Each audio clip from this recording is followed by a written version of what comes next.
वो आदमी भी इफेक्टेड था। इतने ऊपर से गिरकर भी वो सही सलामत खड़ा हो गया और तेजी से भागता हुआ जेरी और उसके परिवार की ओर आने लगा। तभी जेरी ने सीधा उसके सिर पर गोली दाग दी, जिससे वो धराशायी हो गया। पर तभी ढेर सारे और इफेक्टेड लोगों का झुंड उनकी ओर आने लगा।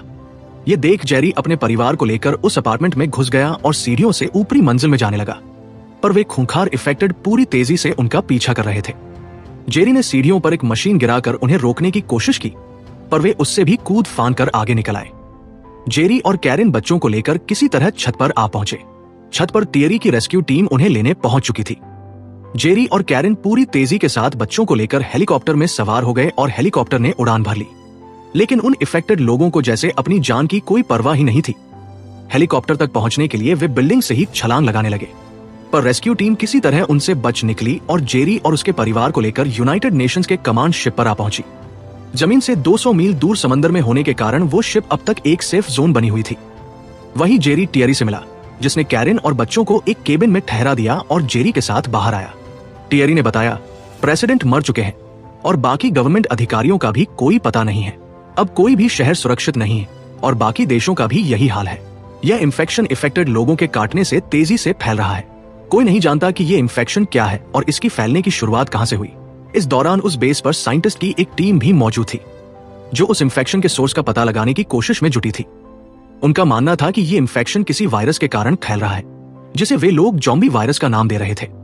टियरी ने जेरी को बताया, करीब एक हफ्ते पहले हमें साउथ कोरिया के हमफ्रीज मिलिट्री बेस से एक ईमेल आया था, जिसमें उन्होंने ज़ॉम्बी शब्द का जिक्र किया था, जिसका मतलब होता है जिंदा लाश। हालांकि तब से ही हमारा उनसे कोई संपर्क नहीं हो पाया है, पर हमें लगता है कि वो हमें इस महामारी के खतरे से ही सतर्क कर रहे थे। हमारे साइंटिस्ट की टीम में डॉक्टर फास्टबैक शामिल है। वो एक वायरोलॉजिस्ट है। उनका अंदाजा है कि अगर हमें पता चल जाए कि ये वायरस कहां से और कैसे फैला, तो वो इस वायरस की वैक्सीन बना सकते हैं और इस महामारी को रोक सकते हैं। इसलिए हम डॉक्टर फास्टबैक को साउथ कोरिया भेजने वाले हैं, ताकि वो इस वायरस की उत्पत्ति यानी कि ओरिजिन का पता लगा पाए। इसी दौरान यूएस नेवी के कैप्टन वहां आए। उन्होंने जेरी से कहा, जेरी, टियरी ने मुझे तुम्हारे बारे में बताया।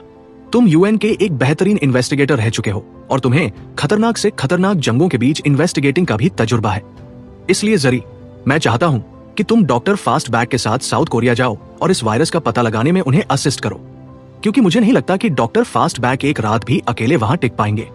लेकिन जेरी इसके लिए राजी नहीं था, क्योंकि वो अपने बीवी बच्चों को इस हालात में छोड़कर नहीं जाना चाहता था। इस पर कैप्टन ने उससे कहा, देखो जेरी, यहाँ सिर्फ वही लोग रह सकते हैं जो हमारे काम आ सके। इसलिए अगर तुम अपने परिवार को यहाँ रखना चाहते हो, तो तुम्हें इस वायरस का पता लगाना ही होगा, वरना तुम्हें और तुम्हारी फैमिली को रिफ्यूजी कैंप